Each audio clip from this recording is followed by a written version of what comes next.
It's September 23rd, 2025, and this is New Zealand provincial power rankings, the long version, alright? So Southland's at 14 because Southland is a second half team, and you can't use the second half as a strategy.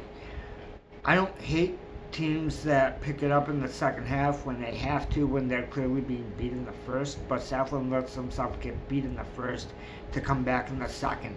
And they are at a point in their schedule where they cannot afford to do it. I don't care about injuries. I don't care about shit like that from other teams. They can't afford to. I don't think that they're winning another game. I think that their winning's done. I think it's a losing streak the rest of the way out. Teams have caught on to them. They know the style that they play. They're able to put an end to the wins at least. There you go. So North Harbor's not going to be happy with me either. They're at 13. Why? Because they're bad. They aren't a strong team. I tried to do these lists in a way where the bottom team should be not beating anybody for the most part, right? And the top team should be beating everybody. Now that doesn't mean that there's going to be upsets and shit like that. That's fine. But North Harbor, I don't know if I think they pulled off one upset this season. In my opinion, one game that was actually an upset. But the further this season goes, the more they're working their way down, and I don't think that that they can get out of this spot that they're in. I want them to, but it's so far in the season now that I can't say for sure. You know what I mean? But I don't see it happening. Waikato. So Waikato is a team that I wanted to be strong, but it's just some days they can tackle, some days they can't. Some days they can pass, some days they can't.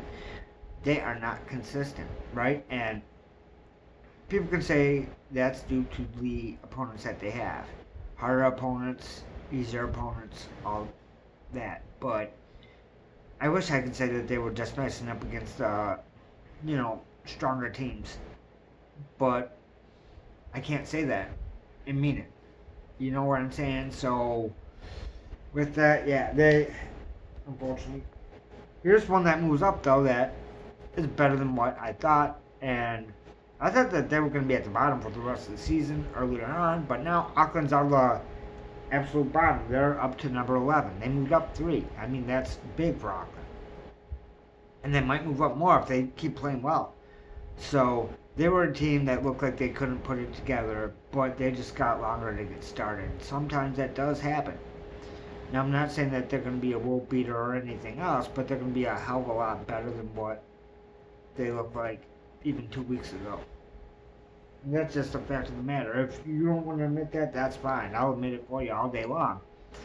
Because it's just the truth the way I see it. So, alright, Manawatu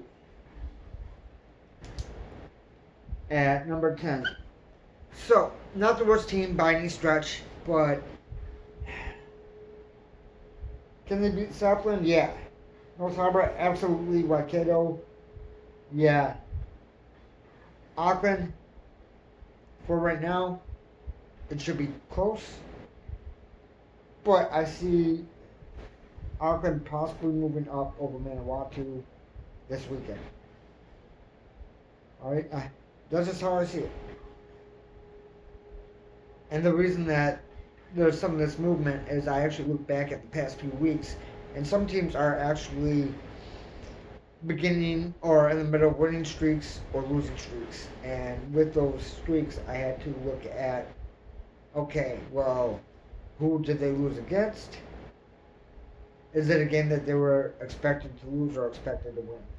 So that's for the reason that this one's set up. Wins and losses don't change things as much as what you think. It's the caliber of team that they win or lose against that can make the movement. But if they did exactly what they were expected to do, then why are they going to move? You get what I'm saying? So, like I said, Manawatu is okay, but the reason I was saying all that is counties. Counties moved up to 9, which I didn't see happening, but it had to happen. They've been playing better. Again, took them a while to get started, which sucks for them. Okay, let's just be honest, because it makes it a harder road. But they are starting to get it together. We're at the point in the season where some teams are starting to break down and some teams are starting to strengthen up. It's not that a team is necessarily stronger now. It's that they have it more together, right? It's not like oh, just automatically, now we can play better because it's mid-season or whatever the fuck. It's, we are gelling together, we've been through some wars, and now we can get through it. And that's part of it. So, I was kind of expecting it, but I didn't know how much movement, right? Because you got young, hungry players just trying to squeak a win out, and that can make for some things that you just never see coming. All right. So Wellington at number 8. Wellington is a strong team. Well, strong enough anyway. They're at 8, right? Their team I thought was going to be stronger than what they are. I like them well enough. I can see them beating counties all day. You know, Manawatu, Auckland, maybe. I think it would be tough. I think it's hard for me to gauge Auckland right now. They're stronger than what I thought they were, but I don't know exactly how much stronger because it just started to show that. So with that, I think they could, but I don't know. Alright? Waikato. Yeah, they're beating Waikato, Harbour, and Southland. No problem. Now, Bay of Plenty. One of my teams, I cheer for them and I don't. They're aggravating as all shit to me, right? I put them at the spot that I used to have Southland. The reason I have them there, I don't want to have them there, okay? I want to have them higher, but I cannot justify it, and on top of that, they're too inconsistent with their play. Not with their attempts at playing, with their style of play. It can change. And I've seen them try different style in a game or two, which it doesn't work. They have an identity, they have to stick to that identity and make that work for them. That's just the facts. And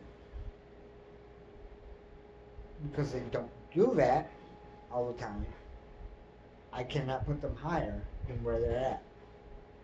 I think that they're probably going to go further down the board, and I'm going to start, swearing even louder when their games are on. That's probably what's going to happen. I'm hoping not. By all means, I'm hoping not. But, alright, Tasman. Big drop. They were at number 2. The reason for the drop is I went through this week and looked at the whole season schedule up to this point. I looked at what their wins and losses actually are. And Tasman has strong moments, but they aren't strong enough to be above 6. Hawke's Bay beats them right now at number 5. Not saying that I'm not a Tasman fan, I am. But I love to see them put it together like we know that they can if you watch them at all for the rest of the season. I don't know if it's going to happen.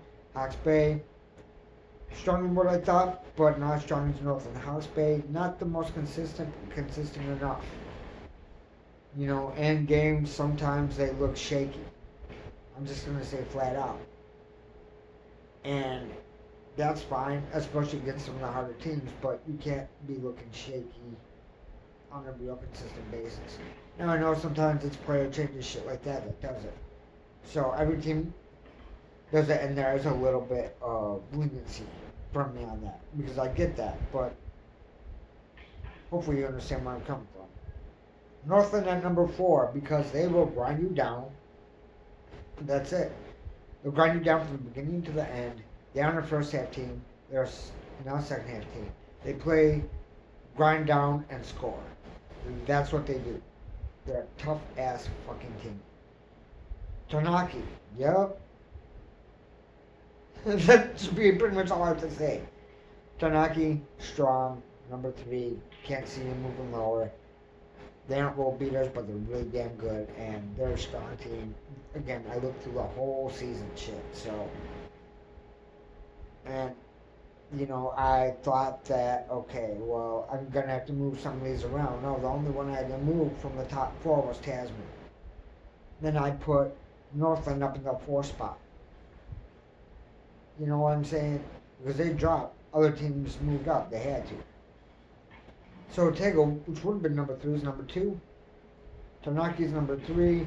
Canterbury's number 1 still because, to me, they are the team to beat. Period. So there you go.